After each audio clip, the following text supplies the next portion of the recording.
Yes. Brahmavadis, Mayavadis, they may be fearless because aham brahmasmi.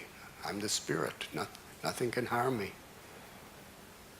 Devotees are also that, but beyond that, because of their intimate love for Krishna, in order to increase that love, Krishna appears to be in trouble. Yes, when he was in the coils of Kaliya, Nanda Maharaj was beside himself, and poor Yashoda Mai, she couldn't bear it. They were all ready to jump in the poisonous waters which were smoking with venomous vapors. They were ready to just jump in to fight with Kaliya, even though they knew they would die. They couldn't bear it, but Balaram stopped them. Balaram said, "Why are you afraid of this insignificant little water snake? Krishna is my brother. There is nothing to fear. He will take care of him." Of course, Balaram is an Antashesha, so so Kaliya wasn't so much.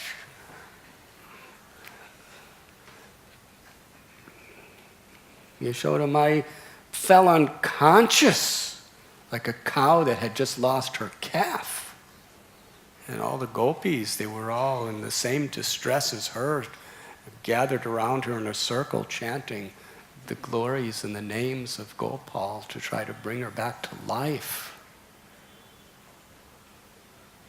So this is a fear that is born out of ecstatic love, selfless love. So this is the kind of fear that Srivas was thinking. I have displeased my Lord. When the Lord said, "Is there anyone in this house that is not supposed to be here?" Now, you cannot tell a lie to the absolute truth and get away with it. We do it all the time, but you cannot get away with it. So Srivas, he said, "My Lord, there are no atheists in the house. There are no sense enjoyers or sinners in this house. But there is one Brahmin, very pure, very peaceful, very learned. He's a brahmachari. He follows perfect celibacy. And he's so austere that his whole life he's only eating milk and fruit.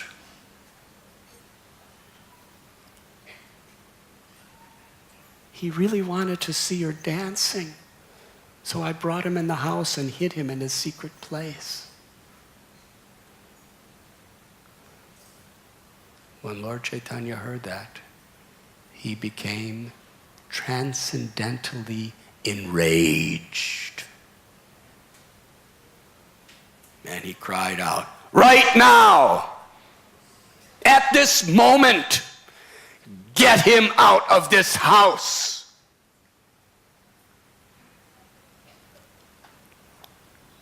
How is he going to see my dancing? What is his qualification? What sadhana did he perform to qualify himself? Do you think that by drinking milk one can attain me?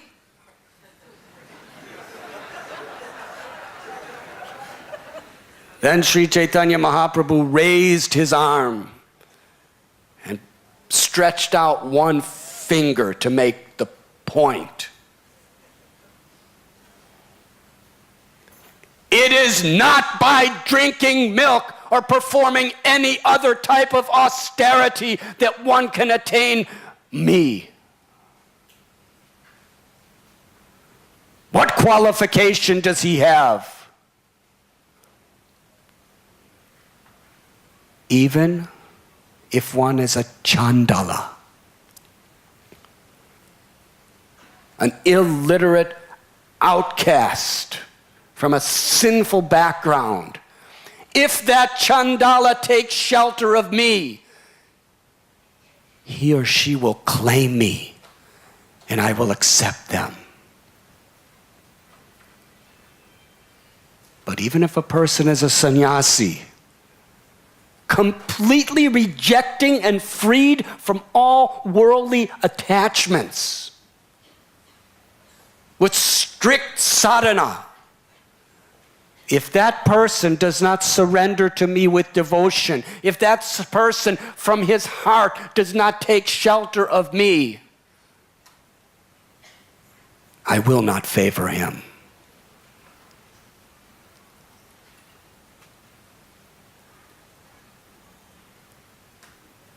What austerities did Gajendra perform?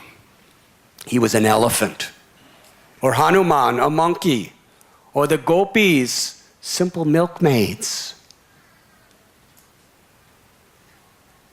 It is not by austerity.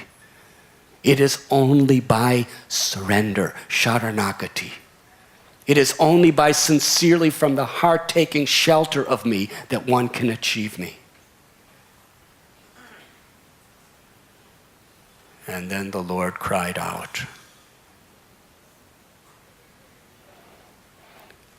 "Get this milk drinker out of here before he pollutes everything. Otherwise, I will destroy everything." Now the brahmachari Brahman, hearing Sri Chaitanya Mahaprabhu in this angry mood speaking about him, he was trembling with fear. And he stood up from his hiding place right in front of everyone. And everyone was staring at him, and Chaitanya Mahaprabhu with red eyes were staring at him. And he started walking outside, trembling. But as he was walking, he was thinking in his heart of hearts that I did see the Lord dance. And the Lord is so kind. He knows everything. He knows exactly what I need. And he chastised me because he understood the ego of my heart for my tapasyas and for everything else in my high birth. He gave me just what I needed. It was his kindness to purify me that he chastised me. But still, for a few minutes, he allowed me to see his dance, even though I'm so unqualified. Now, the Lord is seated within everyone's heart. He knows our every thought. He knows our every desire. And he understood the heart of this brahmachari. Tatenu kampam susamikshemano bunjana evatmikritam vibhagam. Lord Brahma explains in the 10th canto of the Bhagavad, who is qualified to attain Krishna? It is the natural inherited right of a person who, even when being chastised by the Lord, directly or indirectly, passes through even unbearable obstacles and tribulations with folded palms and a grateful heart, thanking Krishna. I deserve worse, but you are so kind. That person alone who turns to Krishna with a grateful heart, even in difficult situations, will Krishna show his true favor to. So Lord Chaitanya called the Brahman back. And the Brahman came, and the Lord placed his lotus feet on the head of the Brahman. Why? Because he was so pleased that that Brahman was grateful even when he was chastised, because he had that type of faith in the goodness and the love of the Lord. And the Lord then said to him, it is not by any kind of austerities or tapasya. Even demons perform great tapasyas, Ravana, Hiranyakashipu. But because they have not taken shelter of me, I slay them. I do not give them myself. It's only by devotion. Bhaktyatvananiya shakya aham evam vidorajana. Gyatam drastam cha tatvena pravayasham cha param tapa. Only by undivided devotion, bhakti, can I be understood as I am standing here before you.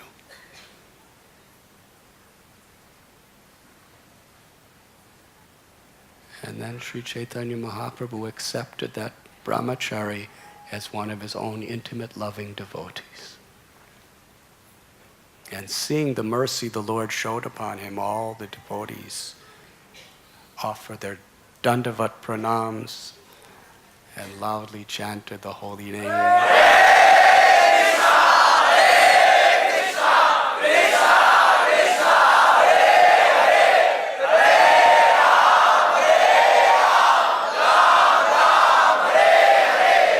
And Sri Chaitanya Mahaprabhu resumed his dancing. In this purport, Srila Prabhupada is explaining how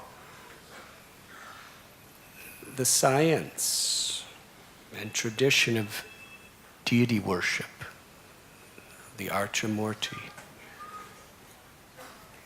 is such a sublime and effective way of reviving our love for Krishna by rendering personal service.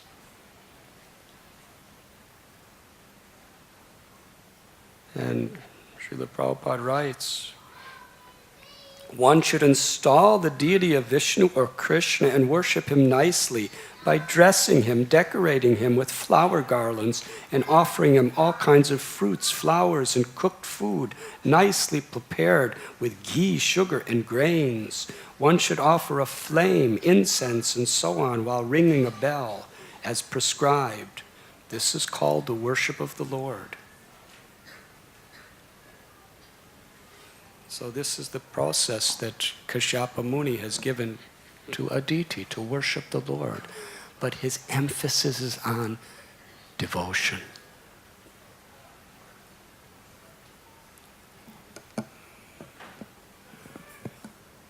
Sri Chaitanya Mahaprabhu had some very loving devotees in the village of Srikanda. Do you remember? We all went there for our yatra last. There were 3 devotees who were especially dear to the Lord there, all in the same family. There was Mukunda, Sadakar, his son Raghunandan, and Mukunda's younger brother was Narahari Sadakar.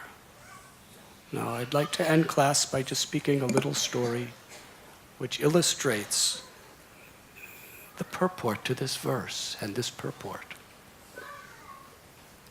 Mukunda Sadakar, he was a doctor, Vaidya. He had a wife, he had children, he had a business. Once in Jagannath Puri, Sri Chaitanya Mahaprabhu saw Mukunda, Narahari, and Raghunandan. And he asked Mukunda, are you the father of Raghunandan? And Raghunandan is your son? Or is Raghunandan your father and are you his son? Now that's a very strange question to ask a father toward his son. And then Lord Chaitanya said, please dispel my doubt.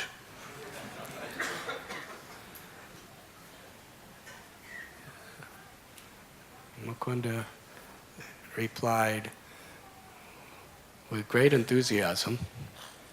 He said, Raghunandan is my father and I am his son.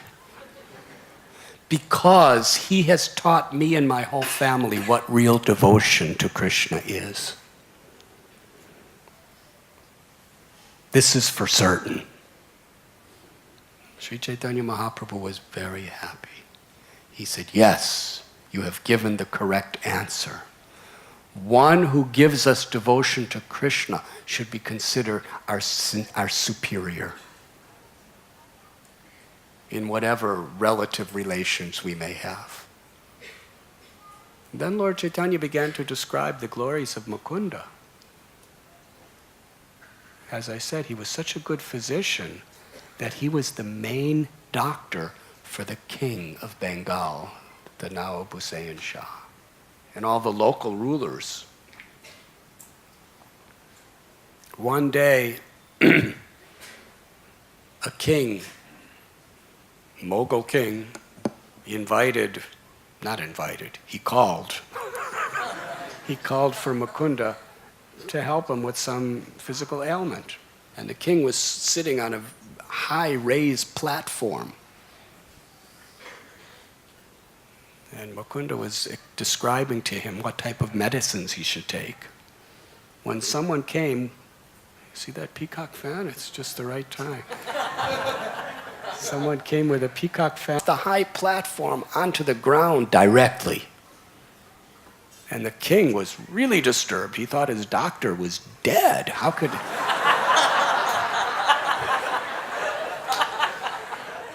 could anyone fall such a distance and not die? So the king got up from his throne and ran down and took Mukunda in his arms and said, are you all right? Are you in pain? Are you hurt? And Mukunda just looked up and said, no, not so much pain. Very indifferently, the king said, why did you fall all of a sudden? I've never seen anything like this. All of a sudden you just fell down. Now Mukunda could have said, well, I saw the peacock feather and went into ecstasy of love for Krishna. But devotees, true devotees, never boast about their ecstatic love for Krishna. They always present themselves as very fallen. So he said to the king, actually, I have a disease that's something like epilepsy. And I went into a fit and fell down. But because of his association with a great devotee like Mukunda, even a Mughal king could understand that actually he was in ecstatic love for Krishna by seeing the peacock feather.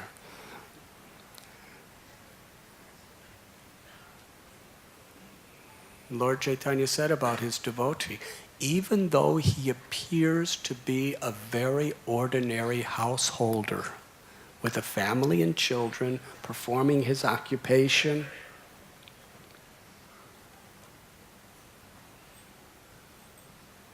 to an ordinary person, he seems like a very ordinary man doing the same things everyone else does. But in his heart, everything he does is an offering of love to Krishna. He's constantly remembering Krishna. Always chanting Krishna's holy names.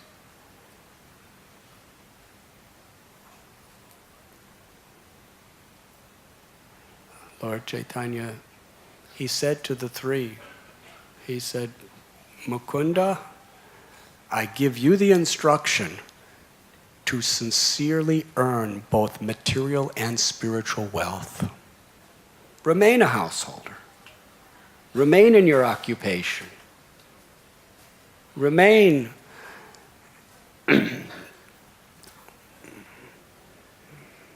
with your family, but always be absorbed in earning spiritual and material wealth through bhakti.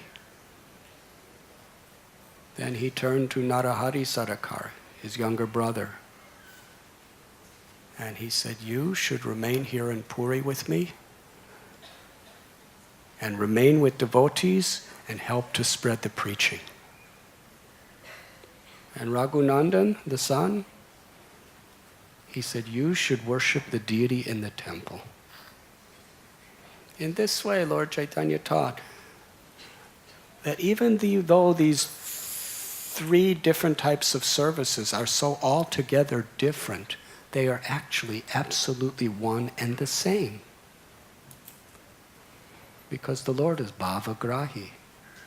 He sees the spirit of devotion. Whether one is a pujari in the temple, one is living in, or a brahmachari living in the ashram and preaching, or a grihastha living at home with an occupation. It's not that one is better than another. Where there is devotion, there is equal. Grihe tako, vane tako, sada hari bole tako, sukhe dukhe bulo nako, badane hari nam korore, gai goda madhu sware. This is Mahaprabhu's message.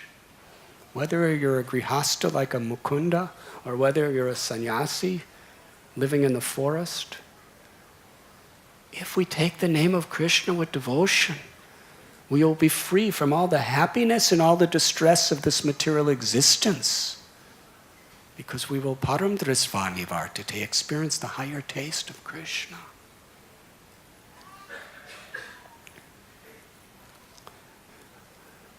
There's a beautiful story of Raghunandan. When he was just a small boy, he was hardly 5 years old. His father had just given him the sacred Brahminical thread and was teaching him, gradually teaching him about how to worship their family deity, whose name was Gopinath. Now one day, Mukunda, he was called, perhaps by the king, for some work, so he had to leave. Now every day, very, very strictly, with great devotion, Mukunda would offer the Rajbhog offering that his wife would cook, and then he would perform the arati. But on this day, he had to leave. So he told Raghunandan, your mother will cook and you should offer the bhoga to Gopinath. No, Raghunandan really didn't know how to do it. He didn't know all the yantras and mantras and tantras and mudras and pujas. He was just a little boy. But his father had faith in his devotion, and that's what Krishna wants. So the mother made a beautiful thali, and with sabjis and sweets and rice with ghee, and gave it to Raghunandan and said, now my son, offer this to Gopinath. So Gopinath set it on the altar. And he didn't know the mantras or the tantras or the yantras or the mujas or the pujas. So he just looked up at Gopinath and said, eat, eat.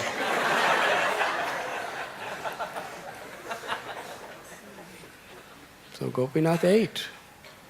How does the deity eat? We learn from Brahma Samhita that all of the Lord's limbs can perform the functions of all the other limbs. So just by his glancing at the food, he's tasting the love and devotion that was put into that food. And when he tastes your bhava, your love, then that food becomes spiritually surcharged with his grace, and it's prasad, mahaprasad. So little Raghunandan, he said, eat, eat. And the food was still there. Then he began to cry. The little boys on the altar weeping, crying, tears, saying, my Lord, my father's going to punish me. Because he told me to feed you and you're not eating what I'm taking. So he's not going to be happy with me. Am I so fallen? Am I so unqualified that you won't accept my offering? And then Krishna, just seeing the innocent devotion of this child, Gopinath the Murti spoke. He said, I already ate. Raghunath said, I don't see that you ate. Everything's on the plate. He said, no, I glanced and I accepted your love and devotion. And Raghunath said, I don't know all this high philosophy about glance. The food is here. Please eat. And again he started crying. So Gopinath came down from his position, sat in front of the plate, and ate every morsel. Now this was taking a long time. And Raghunandan's mother was outside the doors thinking, what is my son doing in there so long? And then he came out, and she came to take the Mahaprasad. But she saw the plate was empty. Now, you mothers are laughing, but if your son, 5-year-old son, came off the altar with an empty plate, what would you think? She was thinking just like that. She said, where's all the prasad? And Raghunandan said, Gopinath ate it. She said, did you eat it? He said, no, I didn't eat. Gopinath doesn't eat like that. You must have eaten it. So he started to cry. No, I didn't eat it. Gopinath ate it. So Mukunda, after a hard day's work, comes home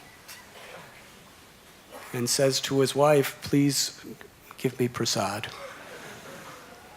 She said, there is no prasad. What is this, there is no prasad? And she told him the story. That Raghunandan went in the altar and he was in there for a really long time, and then he came out and said, Gopinath ate everything. So he asked his son, and his son told him everything that happened. At first he didn't eat, but then I cried and he came down and ate. So Mukunda understood that his son was special. He said, make another offering to Gopinath, because I have to go out again. So he gave him a laddu and said, offer this laddu to Gopinath because I have to go. So he went out the door and left. And then as soon as Raghunandan turned around, Mukunda turned around secretly. And from a hiding place, he was watching on the altar what was happening. And little Raghunandan went on the altar, took the laddu, didn't put it on, he took it off the plate and put it right in Gopinath's hand.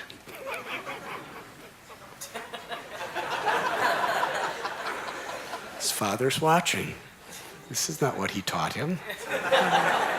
He taught him Seva Puja according to the Archana Padahati. And then little Raghunandan said, Gopinath, eat this laddu. It's very good. Eat this laddu. And Gopinath didn't want to see his little devotee cry anymore, so he put his hand to his mouth and took a big bite out of the laddu. And Mukunda Sarakar is watching this. And he just went, ah. He made a sound of astonishment. And when Raghunandan heard it, he looked and saw his father. And then Gopinath saw the father and put the laddu.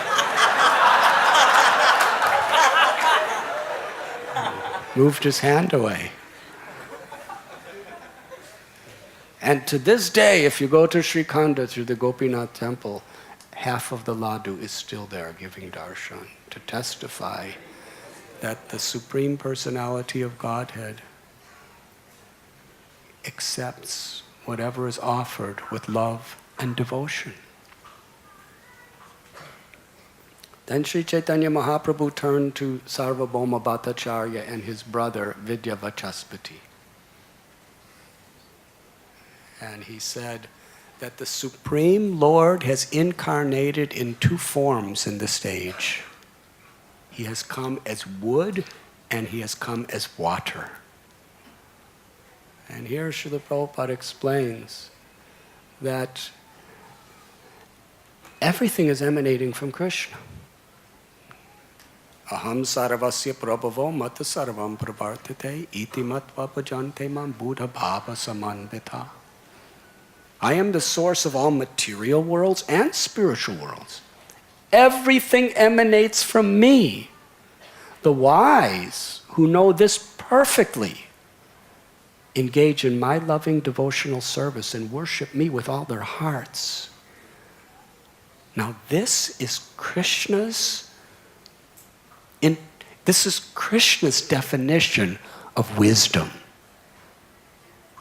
We hear about wise man, and everybody has different ideas of what it means to be wise. But Krishna says this is wisdom.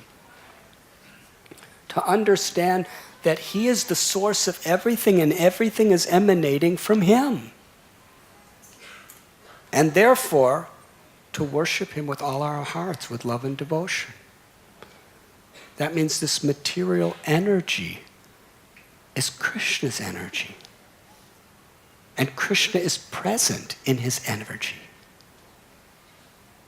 Krishna is present in and between every atom. The impersonalist philosophers, they call this material existence an illusion. And their idea of tyaga, or renunciation, is to give up all of these things. The karmi people, materialists, they want to enjoy Krishna's energy. The impersonalists, they want to reject Krishna's energy. But a devotee sees that everything is for Krishna's pleasure. Even all the temporary phenomena of this material existence, including this body. This body is a temple of the Lord. The Lord is seated within this body. So how? Prapanchakatiya buddhya harishambandhi vashtuna. Rupa Goswami explains, incomplete renunciation is to renounce something thinking it's material. But complete renunciation means to use everything in the service of Thakurji, Sri Krishna.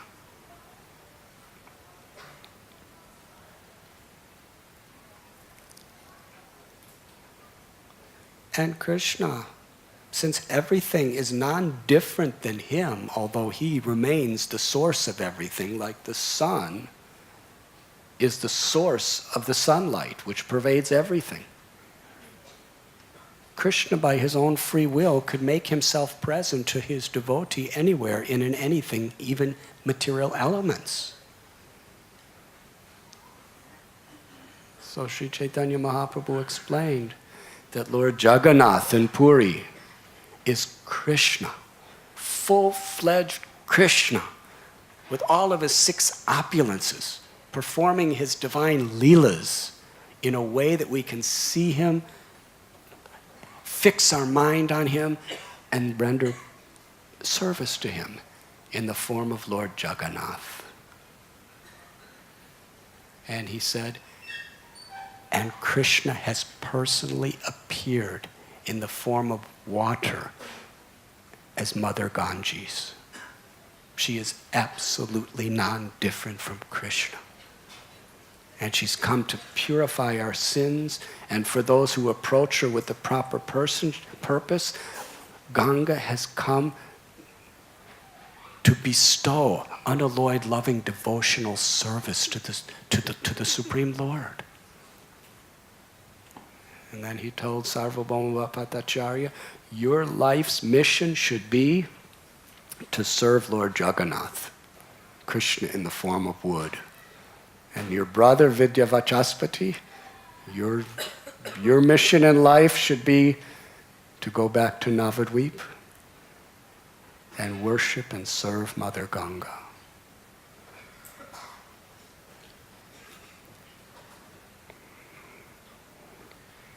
We will read today's verse. In the bright fortnight of the month of Phalgun, for 12 days ending with Dwadasi, one should observe the vow of subsisting only on milk and should worship the lotus-eyed Supreme Personality of Godhead with devotion.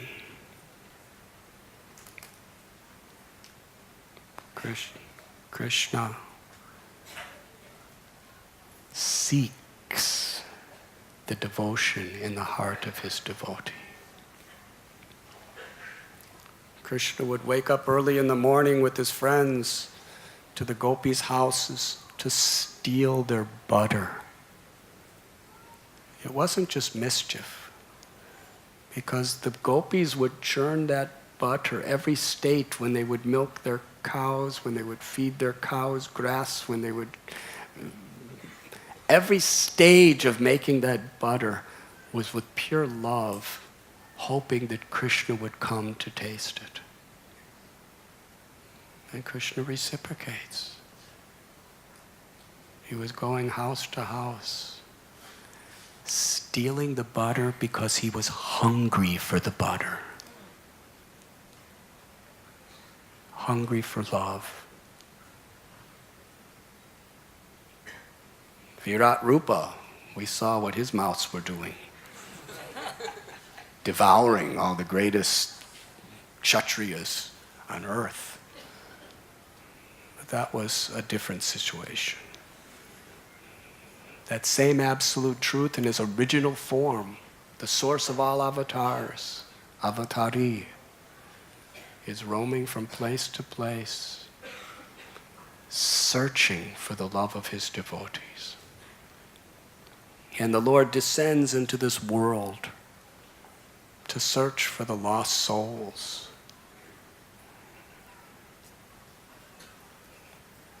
And gives us, by his instructions, by his grace, the means to revive that love, because Krishna is hungry for our love. There's nothing that will satisfy Krishna except bhakti. And there is nothing that can satisfy the heart of any living entity except bhakti. Because it's the only reality that connects us to the ultimate object of our love, Krishna. And Sri Chaitanya Mahaprabhu came to this world searching everywhere for everyone. We were discussing last night, it was the appearance day of Vallabhacharya. Sripad Vallabhacharya, this great avatar, he traveled throughout the length and breadth of India. He just wore unstitched clothing, one set. There are 84 baitaks, or places where he sat and spoke the message of pure bhakti to the world. Searching, searching, searching for the lost souls, to bring them back to Krishna. And our beloved Gurudev, Srila Prabhupada, how he searched for the lost souls to awaken that love and bring them back home, back to Krishna. On Krishna's behalf. He traveled around the world 12 times on behalf of Krishna. Yada yada hi dharmasya glanir bhavati bharata. Krishna comes to this world again and again and again, hungry for our love, knowing that until we offer him our love, there is only suffering. There could be no satisfaction. And in this age, the Lord has given such a dispensation. Just be humble. Just develop a genuine and sincere attitude to serve others without selfishness, to serve God and be compassionate to others. And with that spirit, I will awaken that love within your heart when you cry out with all sincerity, my holy name. Hare Krishna, Hare Krishna, Krishna Krishna, Hare Hare, Hare Ram, Ram Ram, Hare Hare. Thank you very much.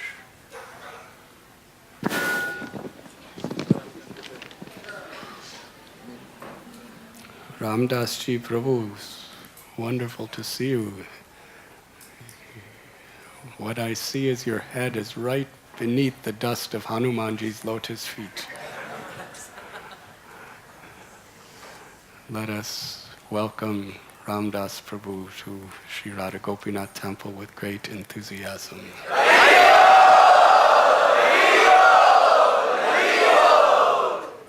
And today for the Sunday program, Shamdas Ji Prabhu, Ramdas Prabhu, and my lowly self will all be here to serve you. Thank you very much.